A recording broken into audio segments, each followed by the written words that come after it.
Now at 6:30.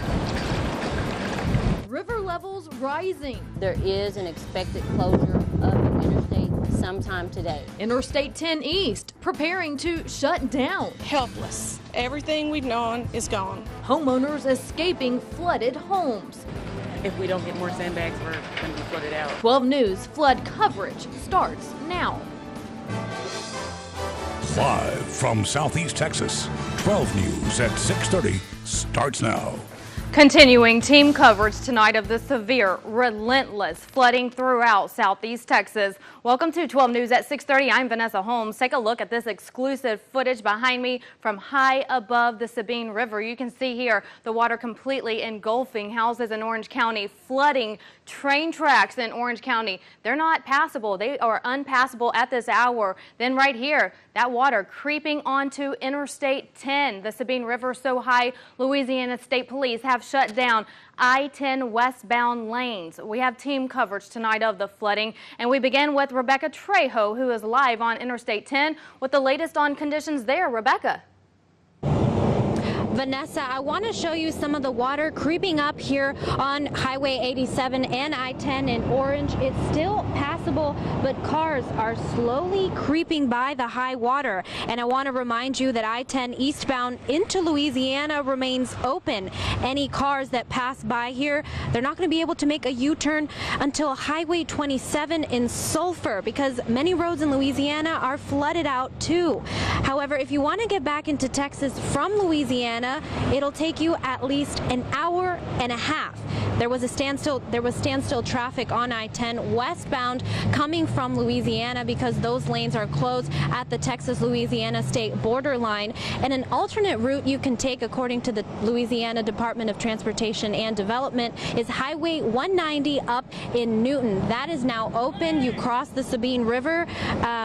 You can take that route. Another route that is available, but TxDOT is saying that you should not take that route, is Highway 87 through Highway 82, then through Port Arthur on Pleasure Island.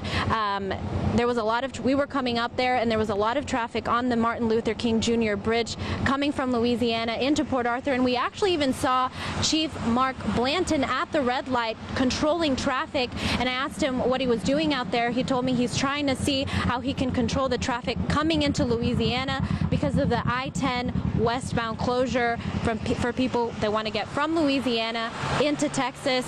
That's still closed. Eastbound lanes are still open, but if you want to get back into Texas, it'll be at least an hour and a half detour. You can check our websites for alternate routes that you can take. It can be 190, or it can also be 82 coming in from Louisiana into Port Arthur. Live in Orange, Rebecca Trejo, 12 News. Rebecca, thank you for that. Now, if Interstate 10 eastbound does close, there are some suggested alternate routes to get to Louisiana. From Beaumont, just head up East Tex to Lumberton, then take Highway 96 north to Highway 59. Take that northbound to Interstate 20 in Marshall. That is the official route to Louisiana. Now at Shreveport, when you get there, you can go south on I-49 to Lafayette. If you're in Orange County, take Highway 62 north to Highway 96 in Buna. But again, this is an alternate route only if I-10 East closes. Continuing our team coverage now, Chief Meteorologist Patrick Vaughn, who is in the Weather Center with the latest on these rising river levels. Patrick. Well, Vanessa, obviously we're cresting now over towards Deweyville at 33.2 feet. And also we're focusing on Orange at 6.8 feet. It will crest sometime tomorrow afternoon, tomorrow evening at 7.5 feet. Obviously, this major flooding occurring there. All the other river levels, as you can read there, are coming down. The exception over towards Cow Bayou at Mauriceville, moderate flooding ongoing. 18.1 feet, the current level, expected to crest coming up Sunday at 19.3 feet. Well, we're watching a front move closer to our area. It will stall in the coastal waters and then ease its way back towards the north. The question is, how much rain are we going to get out of it, and what can we expect as we head towards the weekend? More on your wet forecast coming up. We have new mandatory evacuations tonight. Mandatory evacuations have been called for the Cove area of Orange and in Pinehurst. These are no longer voluntary evacuation zones. You must now evacuate from the Cove and Pinehurst for your safety. Parts of downtown Orange already underwater. Jay Wallace continues our coverage with the flooding conditions downtown. Jay. Here in Orange at I-10 and 87. Now I want to give you a closer look at the underpass here. Take a look at these cars driving through the water here. All the cars coming through, you can see they start driving much slower, taking it careful because this water already very high, very dangerous, but still passable at the moment. Other roads, not so safe. There are some roads not drivable, shut down. And one man, Anthony Wilkins, he was planning on staying in town with his grandmother fighting through the storm. But after what he has seen today, he has had a change of heart. That's pretty bad. It's just the beginning. So it's only going to get worse. He plans on leaving tonight with his grandmother, still hoping to return to a house not flooded with water. Now, I spoke with many different people that had strong opinions on whether they were leaving or whether they were staying. Coming up tonight at 10, hear a full breakdown and a full story on the people I spoke to today. In Orange, Jay Wallace, 12 News. Jay, thank you. Emergency crews in Deweyville are working around the clock, encouraging people who do not want to leave their homes to get out right now. A mandatory evacuation there. But as Ezzy Castro reports, there are concerns of looting while people are away. As Newton County remains in mandatory evacuation, officials say that they are working night and day to make sure that people and their belongings are safe. In and out is what these emergency responders are doing every day. They are not only rescuing and evacuating people, they are also securing homes. Number one, we want your stuff to still be there when you get back, so we're not going to tolerate anybody, breaking into homes or anything like that. There is a clear message for any potential looters. If we catch somebody looting, we're going to deal with that very harshly. Whatever it takes, we'll put them in jail, whatever we got to do. But emergency agencies are still working hard, encouraging those who are refusing to leave their homes. Still got a few folks that have refused to come out. Newton County Sheriff explains that if you are in a mandatory evacuation area, there is no promise that if you call 911 for help that they will be there. It all depends on this water, as you can see. That's only getting worse. In Deweyville, Ezzy Castro, 12 News. More than 500 homes have been impacted by the floodwaters in Newton County, and it's not just the homes staying in Newton County. The water is also engulfing cars, buildings, even power plants. Ryan Henson continues our team coverage tonight. He introduces us to a woman who says the floodwaters first took her home and now her classroom. Ryan. When longtime teacher Lois Shoemake looks at the state of her community, Vanessa, she says it makes her feel helpless and worried about the damage and the future of the area. It's record flooding that Shoemake has never seen before. The teacher of more than 20 years said the flooding makes her feel just absolutely helpless. She says she spends all day, every day, either at home or in her classroom. Now, both are filled with water. The first grade teacher was able to spare a few items, but the thing she misses most is hugs from her students and seeing the smiles on their faces. She says thankfully the community is united. The Deweyville neighbor says people in the community who are directly in the floodwaters path took time to help her move out of her own home. Despite some positive moments, she worries about the future of her neighborhood. The hardest part's knowing that I don't know if my friends will come back to this area. I know some of my best friends that took me under their wing when my parents passed away when I was in college. I watched their travel trailer go down the road, and I don't know if they'll ever come back. She also worries some of her students will not return to the area as well. Even though high waters have submerged her town, she knows the community is strong and will pull together to rebuild when everything dries out. Ryan Henson, 12 News. Neighbors helping neighbors in Orange County. People with the hearts the size of Texas chipping in to help homeowners in the flood's path. Our flood coverage continues after this break.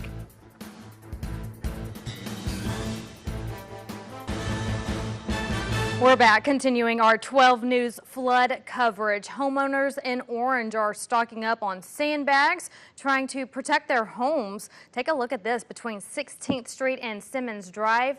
As of now, cars and trucks can get through, but the water is rising. And a few blocks away, 2nd Street between Decatur, already rising into yards. the water is coming in, and I feel like if we don't get more sandbags, we're going to be flooded out. Because the water is getting pretty high, and you know, they say the alligators and water moccasins are coming over, so yeah, we're going to get out. If you are in need of sandbags, you can see a list of sandbag locations on our website. Just click on 12newsnow.com. Patrick.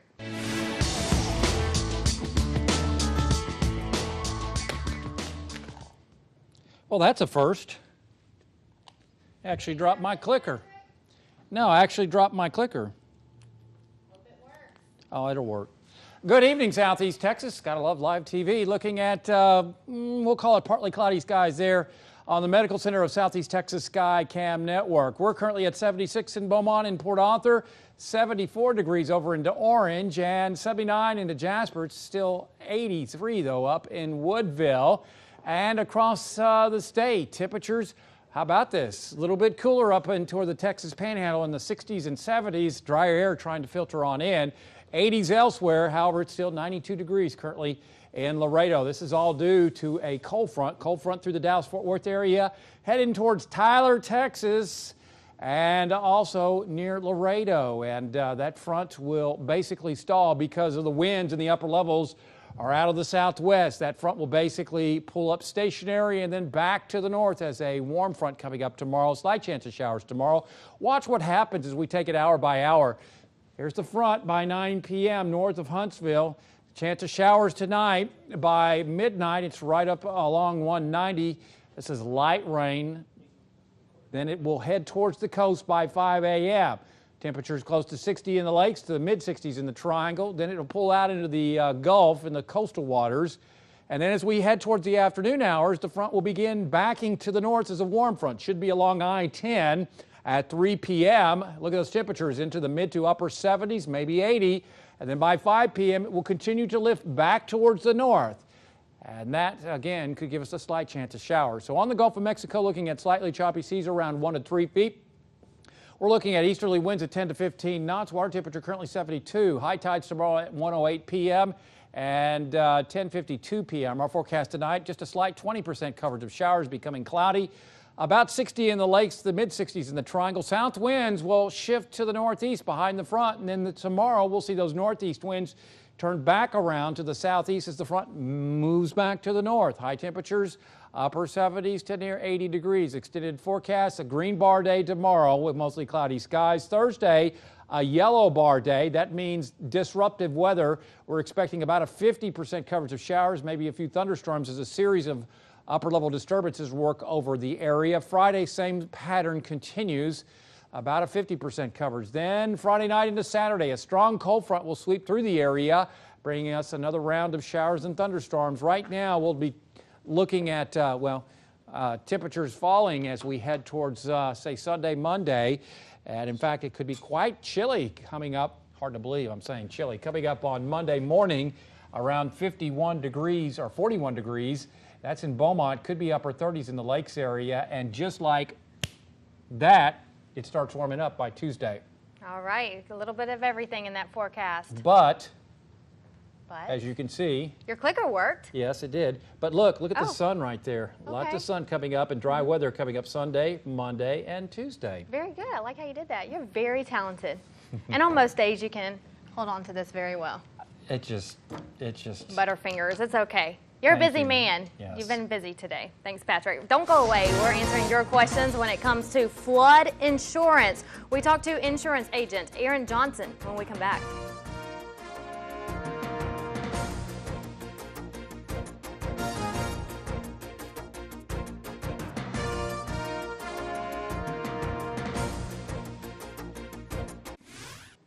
Welcome back. We continue our flood coverage now, talking about flood insurance. We are joined now by insurance agent Aaron Johnson, who has been flooded with calls for days with questions about flood insurance. And Aaron, thanks so much for being here. I know you've been busy taking time out to join us to help answer some of our questions, some of the viewers' questions. And one of the most the main question you've been seeing is my homeowner's insurance. Does that policy cover flooding? Now, that's a big misconception many people have. Homeowners insurance does not cover flood. Flood is strictly defined as the rising of water And most people feel, well, I have a windstorm policy or homeowners insurance policy, I should be covered, but that is not the case. Flood is always a separate policy. And what about federal disaster assistance? A lot of people think that the federal monies will help rebuild their homes. We've seen that in the past, but that's not always guaranteed. Flood insurance, again, is backed by the federal government. It is a department of FEMA. So you can't always guarantee on federal assistance to help you in the event of a flood. Now, whenever we did start seeing flooding trickling in, people started calling you. Is it too late to get flood insurance? How does that work? Unfortunately, it is too late. Flood insurance has a standard or minimum 30-day wait that's mandatory unless you're closing or having a mortgage on a home. If your bank requires you to have it, then you can get it then. But no, all flood insurance policies have a 30-day wait, so you can't get it. So right now it is too late for Southeast Texas, so this is something you can keep in mind for the future. For the future, who is someone that they can call if they do want a flood insurance policy? The best, you can call any insurance agent. Anybody can get flood insurance for you, but know what you're getting and know what you need and all that. Of course, you can call any insurance agent that can help you, or you can go to www.floodsmart.gov. They have a lot of information there for you, shows you what type of coverage you would need, what all flood insurance does, and all that. All right, and so there's a lot of questions too, different types of flood insurance. That can get confusing. It's not as confusing as things. Flood insurance is one of the most simplest forms of insurance there is. Basically, you get it, to cover your house and your contents, go through the wait time. There are some different deductibles and things, but mostly it's very simple because it's a pre-packaged program through the federal government. And once again, it is too late right now to get flood insurance, so something that people need to know going forward. That's correct. It is too late to get it now. There is a 30-day wait unless you're buying a home. And with hurricane season around the corner, this should tell people to, we really need to start thinking about it. Be prepared. It's an eye-opener, yes. Absolutely. So definitely be prepared. I know you've been busy. I know your emails have been coming in. People have been calling you. But if people are watching right now and they do have a question, is there a way that they can reach you? Sure. You can call our office at 409-838-5579. Or email me at aaron@twfg.com. We can definitely, be glad to help anybody because there's so much going on right now. All right, thank you so much for stopping in tonight and answering some of our viewer questions. Thank you, Vanessa. All right, well, Patrick's back with a look at how much more rain we can expect later this week. Stay with us here on 12 News.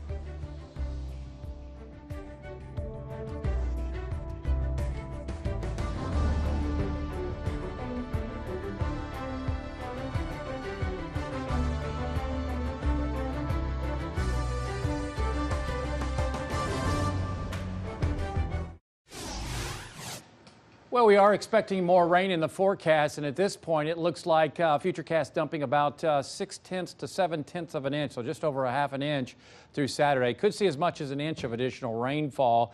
Tomorrow looks pretty quiet. We'll see clouds in the morning and then maybe some sun in the afternoon. We'll call it mostly cloudy at 20% coverage, so light stuff coming up tomorrow. Extended forecast still looks like Thursday, Friday, Saturday will be the envelope or window of best opportunity of rainfall across the area due to a series of upper-level disturbances and then a strong cold front Saturday. And that means much cooler weather as we head on into Sunday, Monday, and then we'll start warming up by Tuesday. Lows could be close to 40 in the morning in Beaumont on Monday and into the upper 30s in the Lakes area. Spring starts, of course, on Sunday. Here's a map put together for all of the mandatory evacuations across Orange. You can see east of the railroad tracks, including all of eastern sections of Orange, down along the river to downtown, and all the way over towards the Cove area. These areas are under a mandatory evacuation, and then also around MacArthur Drive and around Camelot and in through Pinehurst. The water coming back up, say the Adams Bayou, may be absorbed by the marsh, so that is probably a good thing for West Orange Stark, though we're still watching this very intently, so maybe some good news there. A lot of the water is being absorbed in through the marshes of southwestern Louisiana as this all continues to flood down to the south, and that is also some much better news for maybe Bridge City, although folks right along and close to the bayou, Cow Bayou, could see some flooding. So that's the very latest as we continue to head towards later tonight when the water is expected to crest tonight, or really tomorrow, over into, Orange. All right, thank you, Patrick. Let's take a look at some of your viewer pictures now. We always encourage a lot of you to send in your pictures to us when you can. If we can take a look at our website, 12newsnow.com. The unique thing about our website we want to point out is that you can go county by county. So depending on where you live, you can click on the county and it will take you to what it looks like in your neighborhood based on what our viewers are sending to us. This is Jasper, Newton County. You can see, Patrick, look, the flood levels already halfway up the windows there. So sad to see. Now, we're not expecting this kind of flooding in Orange. Just okay. A reminder. So if you're in Orange listening to that, that's a good thing. Yeah. But again, these are pictures from Jasper, Newton County. Devastating there. You can see, you know, no telling what it looks like inside these homes. Just river levels. Hopefully they can salvage it, or the cleanup is just going to be massive around here. Yes, and you can see, I'm going to go back to this that's picture. Devastating. You can see a boat just went through and just how deep it is right there. We do want to go, let's go to Hardin County now. Look at some of those pictures here. We showed one of these yesterday. This is a family, friends helping out people to evacuate, putting sandbags up around homes. So we mentioned earlier that, you know, the Southeast Texans are really great about that. They always come in to help. We've heard stories of how people have lost everything, but instead of evacuating and staying put somewhere, they're out helping their neighbors, and that's just great to hear. The story of the folks in Deweyville who have lost everything going to help folks in Little Cypress. Absolutely. So keep those pictures coming. We'd love to see what you're seeing in your neighborhood. You can send them to us on Facebook, Twitter, Instagram, anywhere on social media, and you can also email us 12news@12newsnow.com. Our storm coverage, flood coverage continues on air throughout the night and online. So be sure to stay with us here on 12 News. Have a wonderful evening.